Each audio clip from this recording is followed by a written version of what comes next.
Tape 3W suivi d'école au Sénégal.com. À école au Sénégal, c'est facile, tu n'as qu'à te connecter. Tape école au Sénégal, les leçons sont beaucoup plus détaillées. Voilà, donc on était en train de parler de la division du monde en deux blocs. Et ici, on va voir la constitution des blocs et il y aura deux blocs qui s'opposent. Je disais tout à l'heure que l'URSS, c'est le bloc de l'Est et les États-Unis, le bloc de l'Ouest. Les États-Unis et l'URSS forment deux blocs d'alliance opposés, l'Ouest et l'Est. Le monde devient bipolaire. Donc, à partir de ce moment, nous avons un monde bipolaire. Le monde devient bipolaire. Quand on dit que le monde devient bipolaire, cela veut dire tout simplement qu'il y a deux pôles qui dominent le monde. Ça veut dire que sur le plan économique, sur le plan politique, sur le plan des relations internationales, c'est l'Union soviétique et les États-Unis qui dominent désormais le monde. Chacune des deux grandes puissances rassemble ses alliés dans des organisations économiques et militaires et se lance dans une course aux armements. Là également, il y aura ce qu'on appelle la course aux armements. Et sa puissance aura à sa côté, il va essayer de former un bloc. D'abord, nous allons voir le bloc occidental en astérix, le bloc occidental. Par rapport au bloc occidental, dirigé par les États-Unis, le leader du bloc occidental, c'est les États-Unis, s'organise autour de l'aide du plan Marshall. Donc, sur le plan économique, ils mettent en avant le plan Marshall.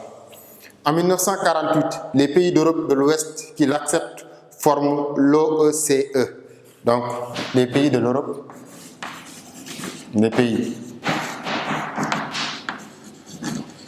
qui ont accepté cette aide forment l'OECE, Organisation européenne de coopération économique. C'est cette organisation-là qui va donner plus tard l'Union européenne. Cela veut dire que ce sont les pays de l'Europe de l'Ouest qui avaient accepté la politique américaine et l'aide du plan Marshall qui vont former sur le plan économique l'OECE. Sur le plan économique. Alors, tous partagent les principes du capitalisme et sur le plan militaire, ils vont former, sur le plan militaire, il y aura la naissance de l'OTAN, l'organisation du traité de l'Atlantique Nord, qui va regrouper en 1949. Et l'OECE, c'est en 1948.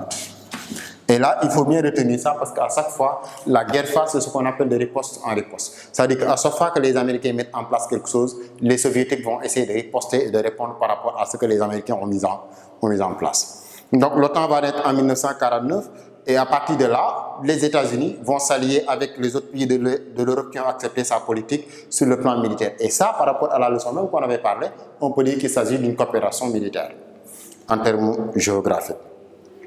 En 1951, les États-Unis s'allient avec le Japon et en 1954 avec l'Australie, la Nouvelle-Zélande, la Thaïlande, les Philippines et le Pakistan. Ça dit que à partir de 1949,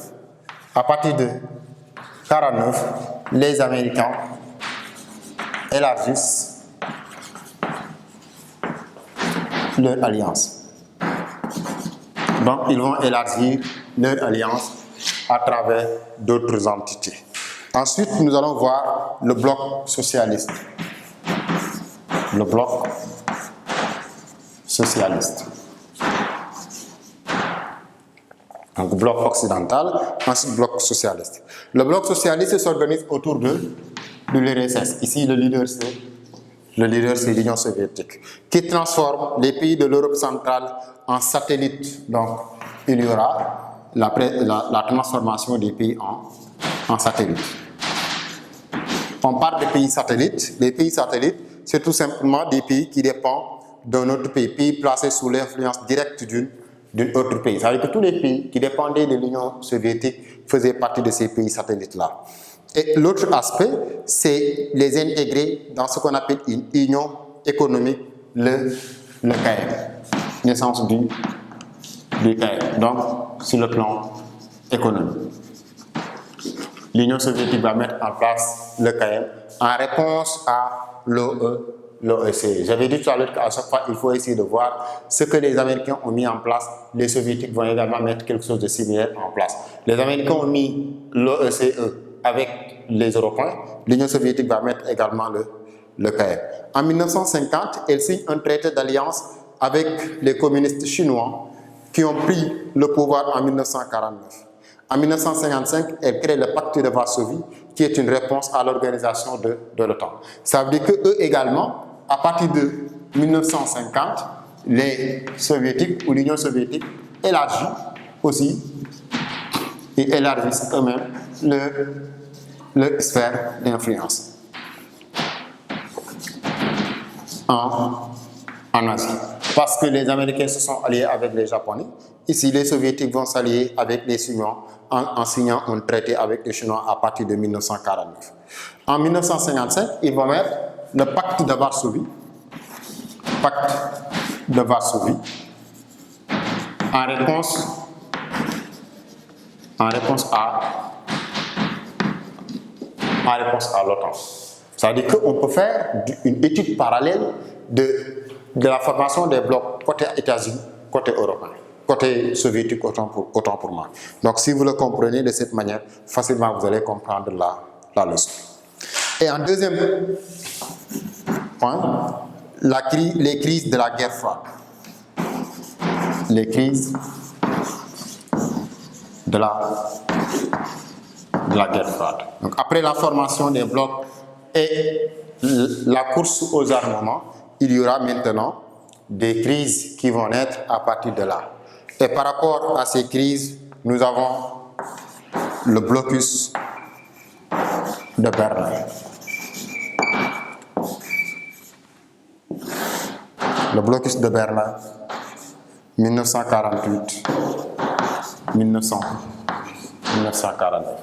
On parle de crise ici parce que tout simplement, la guerre froide, comme je l'ai dit tout à l'heure, est une guerre qui a opposé les Américains et les Soviétiques, mais c'était une guerre où on n'a pas utilisé d'armes. Mais dès l'instant qu'on parle de crise, cela signifie qu'on a failli utiliser des armes pour régler certaines difficultés par rapport à la guerre froide.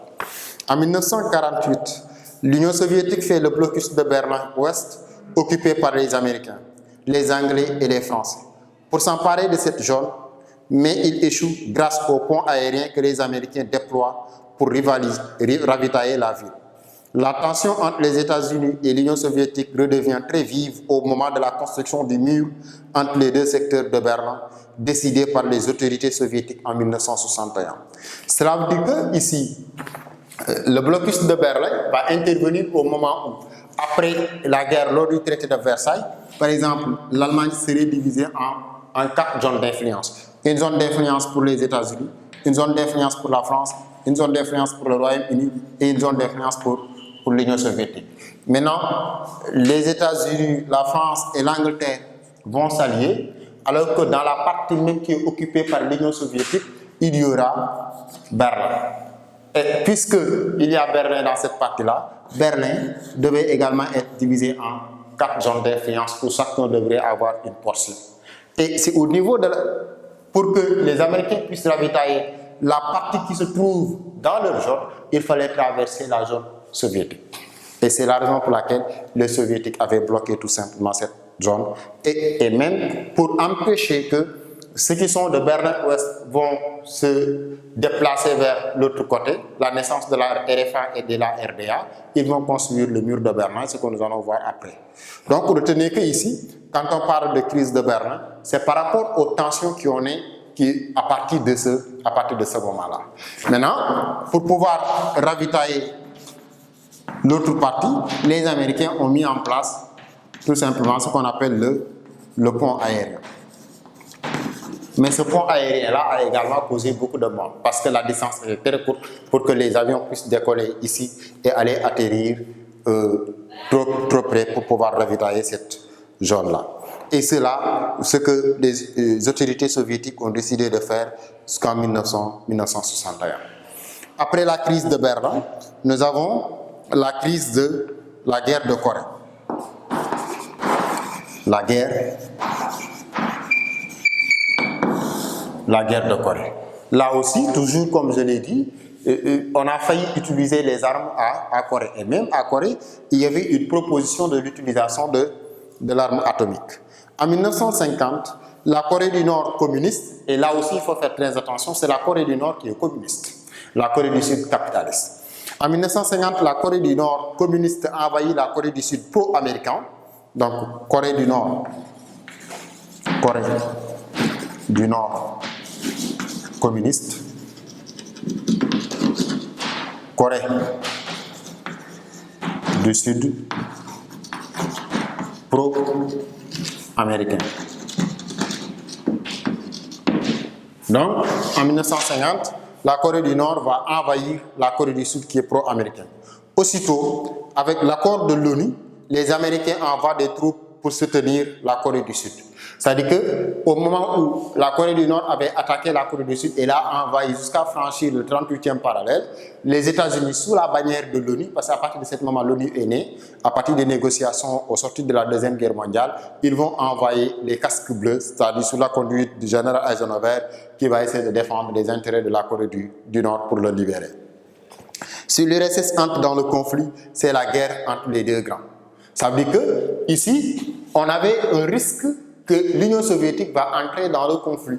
Parce que les Américains vont tout simplement aider les troupes de la Corée du Sud pour se libérer, alors que la Corée du Nord était pro-soviétique. S'il y avait intervention soviétique, là, il y aurait éclatement de la Troisième Guerre mondiale.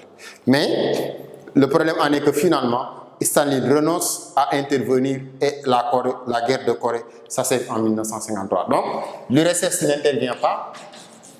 Ici, l'URSS n'intervient pas. Ce qui sauva le monde d'ailleurs n'intervient pas. Et en 1953, la guerre s'achève. Donc, l'URSS ne va pas intervenir et c'est ce qui va mettre fin à la guerre de Corée par le retour initial, ce qu'on appelle accord de Panmunjom. Donc, accord de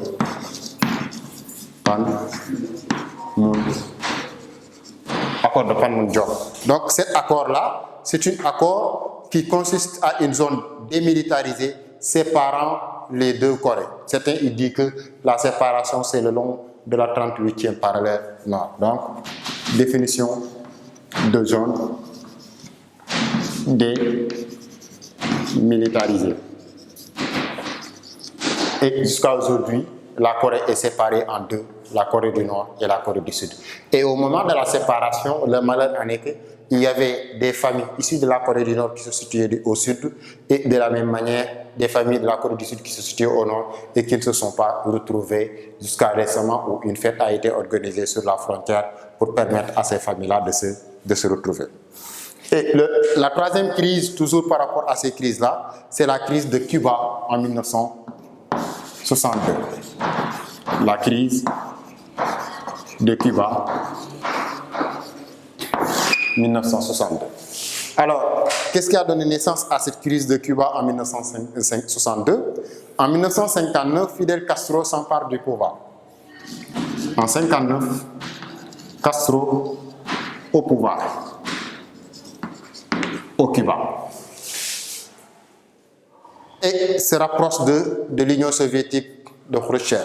Donc, Castro, il s'empare du pouvoir et se rapproche de l'Union soviétique. Je rappelle que, d'abord, on peut comprendre que donc, le Cuba n'était pas pro-soviétique. C'est avec l'avènement de Fidel Castro que le Cuba est devenu pro-soviétique. Khrouchtchev, le nouveau dirigeant soviétique, en profite pour installer dans l'île des missiles nucléaires dirigés vers les États-Unis. C'est-à-dire qu'à partir de ce moment, Nicolas Khrouchtchev va profiter de cette alliance avec le Cuba pour installer